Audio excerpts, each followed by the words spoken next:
This is the main road out of the Mitchell Falls and heading to Kalumbarru. John, what happened and how hard did you hit your head? I had a big crash yesterday. Started off with losing one of my fuel bottles.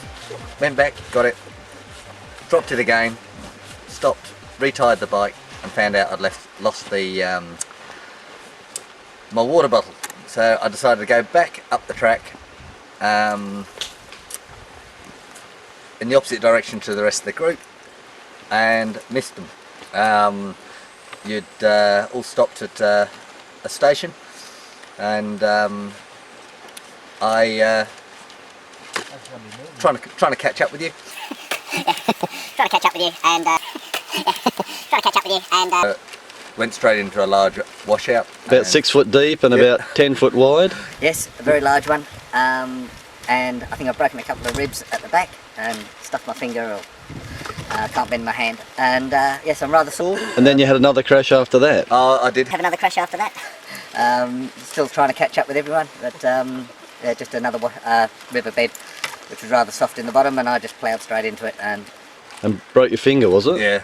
On the rocks. So well, the bike's going well now. I have had problems with that as well. I've got water in the tank or the fuel after I drowned it. Yeah.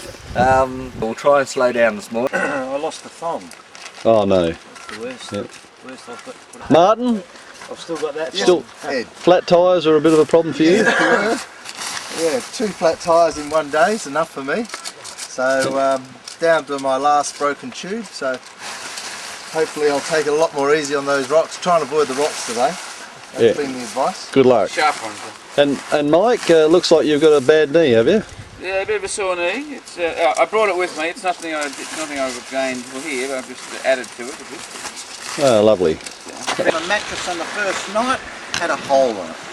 So I've been sleeping on the ground for the first couple of nights, but young Kurt gave me his. So that's certainly a lot better. Now he's got the one with the hole in it. But otherwise all going well. Thank you. We're heading off to Drysdale Station. Drysdale today for a Kimberley burger, which is about that high. And we all can't wait. It's probably breakfast, lunch and tea and that. Yeah.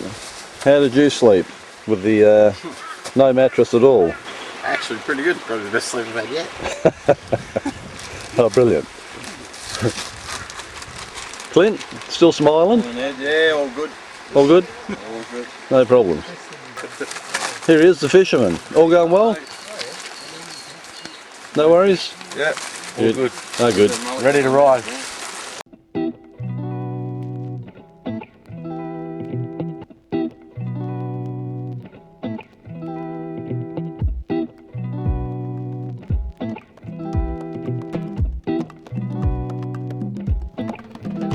While we were all battling the mighty Carson River, one of the local women came out and threw rocks into the water to keep the local crocodile away.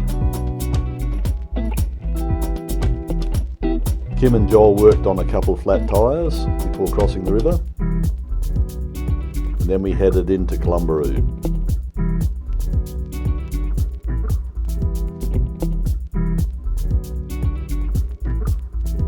We called into the Mission Cafe, stocked up on a few goodies, filled all the bikes up, and headed out towards Carson River Station, which is the road we'd planned to head off from to get to Cape Lonndonderry. Noting that there is no actual track to Cape Lonndonderry, we're going to veer off on a compass heading.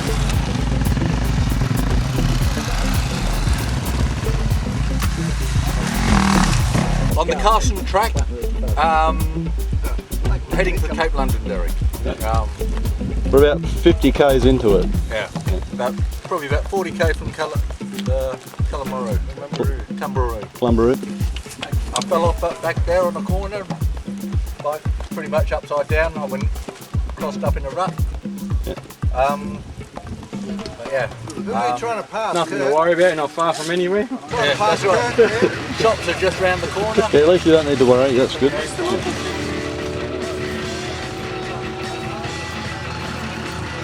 As John's bike had been upside down in a hole for a while when he fell off, it was now running like a two-stroke, as oil had run out of the gearbox and into the air cleaner, or the air cleaner box.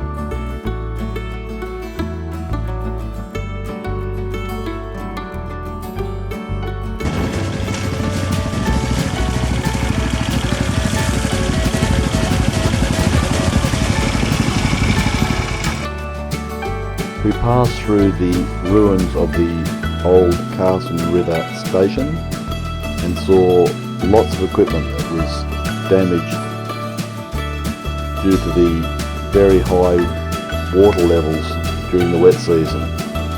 The water had got into all the engines of the old tractors and things.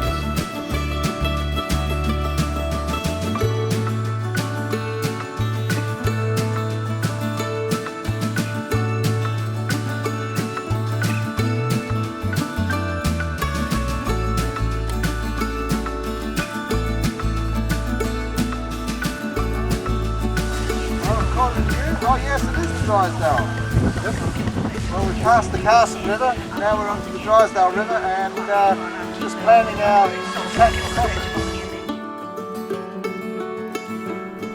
And this is the Drysdale River crossing, infamous for the number of crocs that have taken animals and people from here. And yes, sometimes you do some stupid things, and this is a fine example. We're pretty desperate to get across that river, get the bikes across and make it to our goal of Cape Lonndonderry, but the water was simply too deep.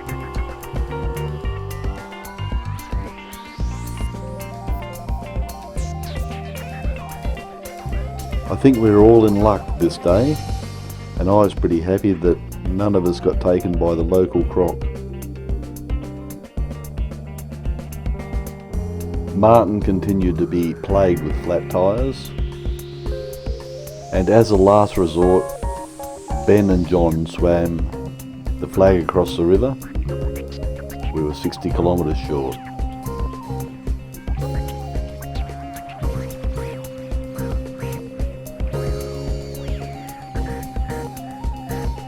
We got so close. We called it Mission Impossible, and I guess that's exactly how it worked out. Maybe it'll be a challenge in the future for us to have another shot, see if we can actually make it. Now we head back to Mount Elizabeth Station, our buried fuel, and head out to Baxton Camp.